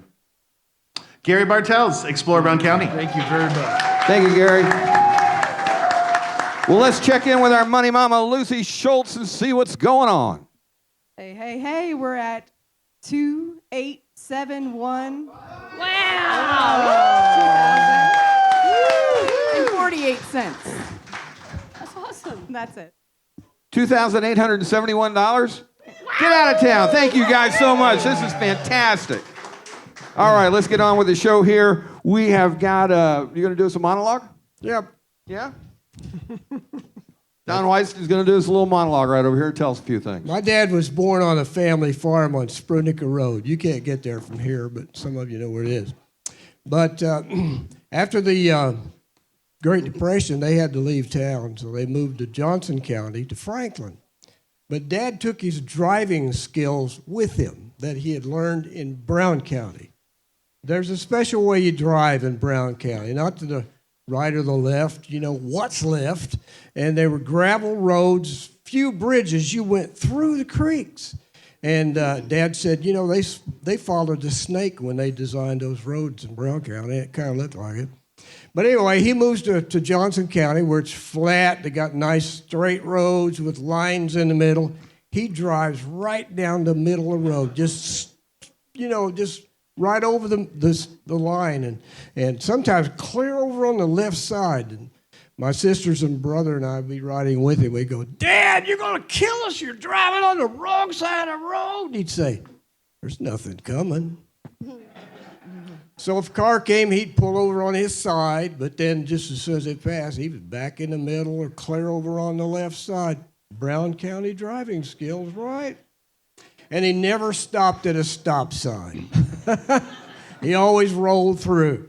Look both ways, put it in second gear, and keep going. And I'd say, "Dad, you just ran a stop sign." Same response. Wasn't nothing coming. So this is a song about Sprunica Road.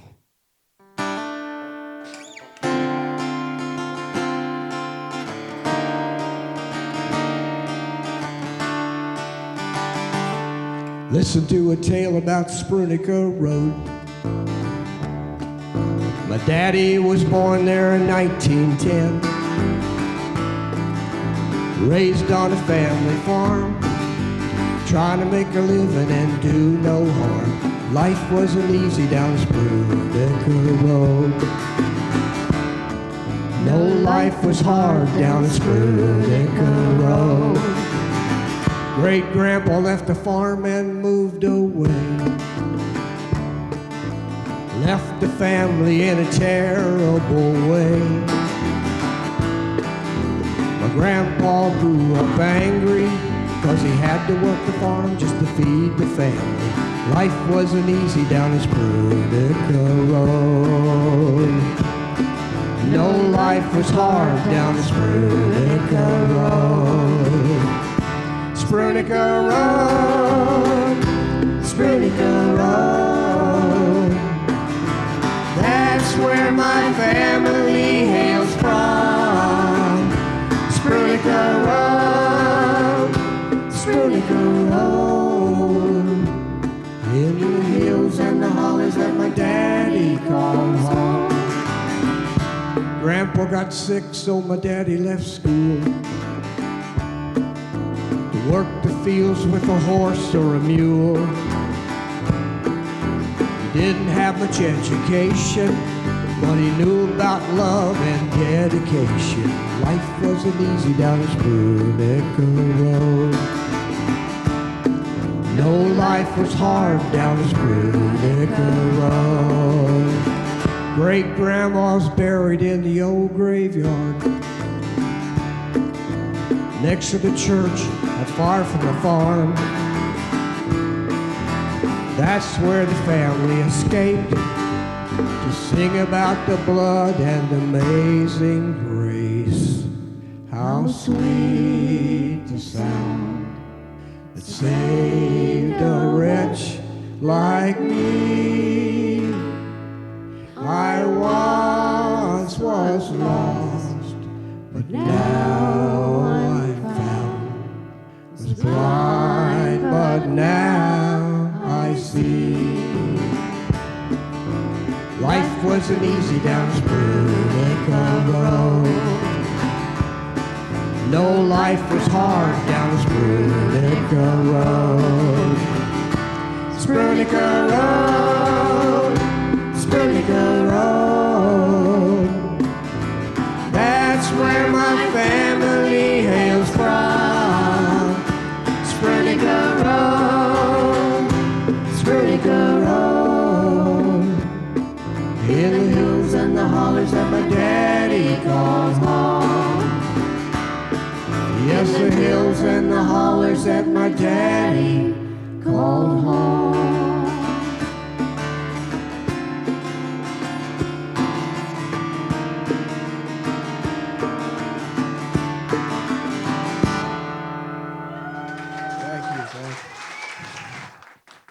Thank you guys so much. Well, we're coming down to the end of this, and in a second here I'm going to hand this over, but I want to tell you something. When this meeting got together, this first time I've really had an opportunity to work close with the folks at the Brown County Hour, and it's been an absolute honor to do it. But the first meeting we sat down, how's this show going to go? And they just started writing down every idea that came to them. I'm like, oh, that's interesting. They'll pick out 4 or 5 of those. Then they handed me a list of 33 transitions for this show. None of this was rehearsed. This all happened organically today. This room looked like a warehouse at 2 o'clock this afternoon. These guys are consummate professionals. Hats off to all of you and a round of applause for the Brown County Hour. Amazing. But if you listen to the Brown County Hour, as you know, Dave Seastrom gets the last word. And it's quite an honor it is. So first of all, on behalf of everyone from WFHB and the extended friends and crew of Brown County Hour, I want to thank each and every one of you for attending our event this evening. Tonight's performance is the culmination of many conversations, a month of concerted effort, and the support from the leadership of WFHB.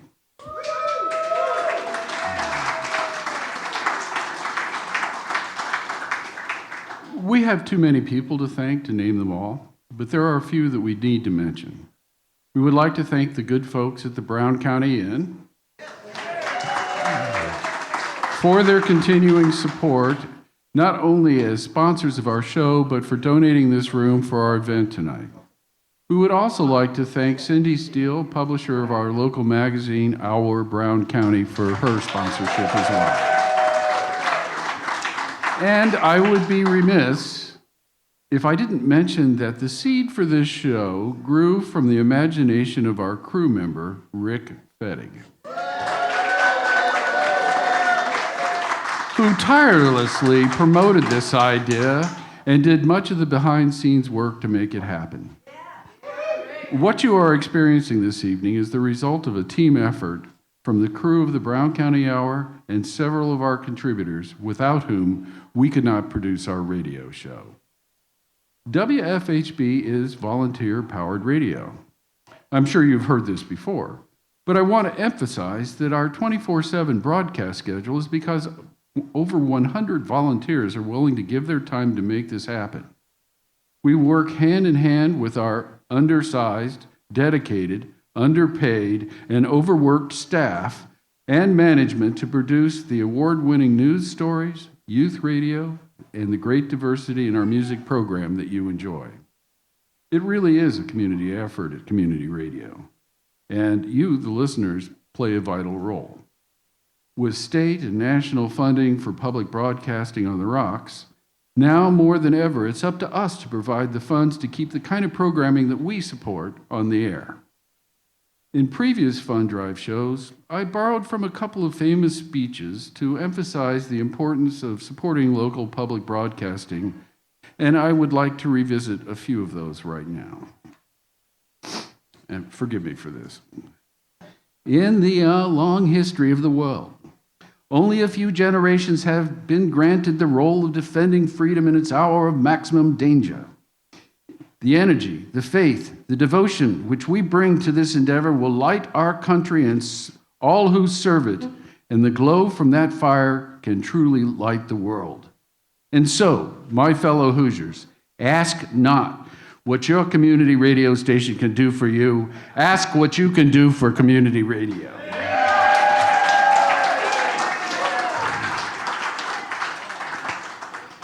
Even though large amounts of funding have been removed from public broadcasting, and much of it is in peril, we shall not flag or fail. We shall pledge in the beaches. We shall pledge in the landing grounds. We shall pledge in the fields and in the streets. And we shall pledge in the hills, and we shall never surrender.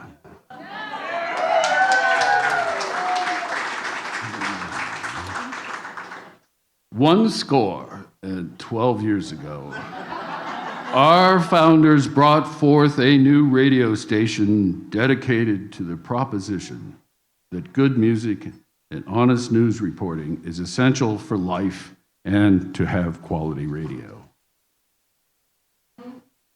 The world with little note nor long remember what we say here, but the recordings in our archives will always speak for themselves. We here highly resolve to pledge our support in the belief that radio of the people, by the people, and for the people shall not perish from the earth.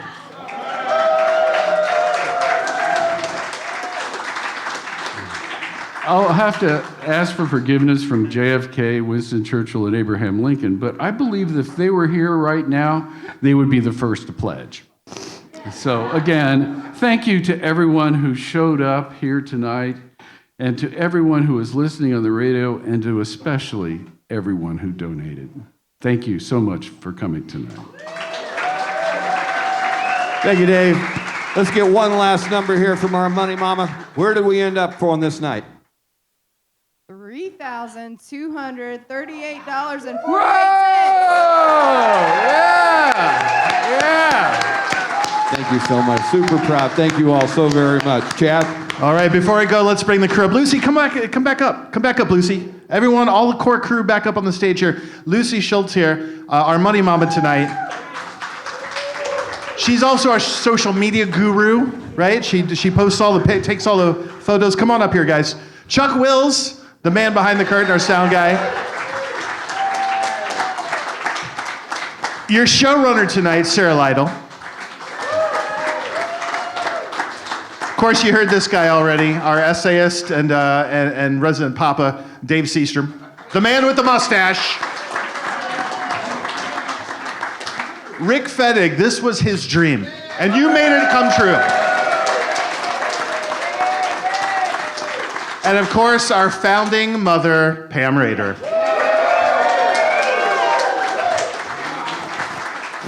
Nature Ramblings, Jim Eagleman. Essayist, Jeff Trium. Another round of applause for Sherry Ann and her family band.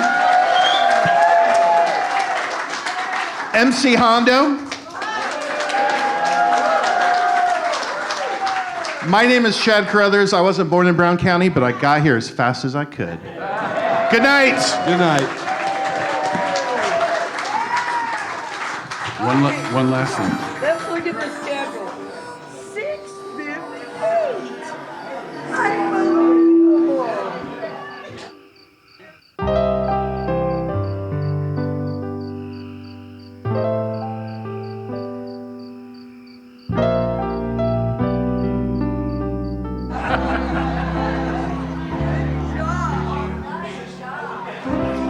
Thanks for tuning in to episode 158 of the Brown County Hour. This show is usually recorded in our studio at the History Center, but tonight we are gratefully recording from the Brown County Inn.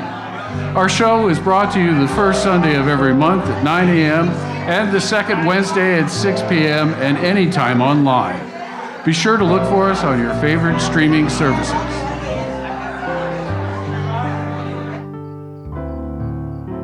The Brown County Hour is brought to you by a diverse group of folks who believe, now more than ever, the world is for everyone. This show was produced by Chuck Wills, Pam Rader, Rick Fettig, Vera Grubbs, Lucy Schultz, Sarah Lytle, Chad Carruthers, and Dave Seastrom. We would also like to thank Slats Klug for our theme music.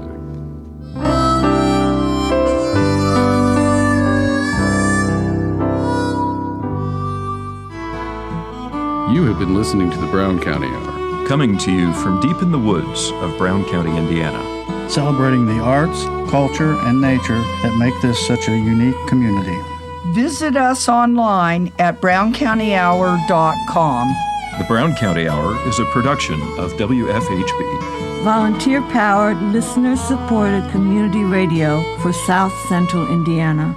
Take me back to my old Brown County home.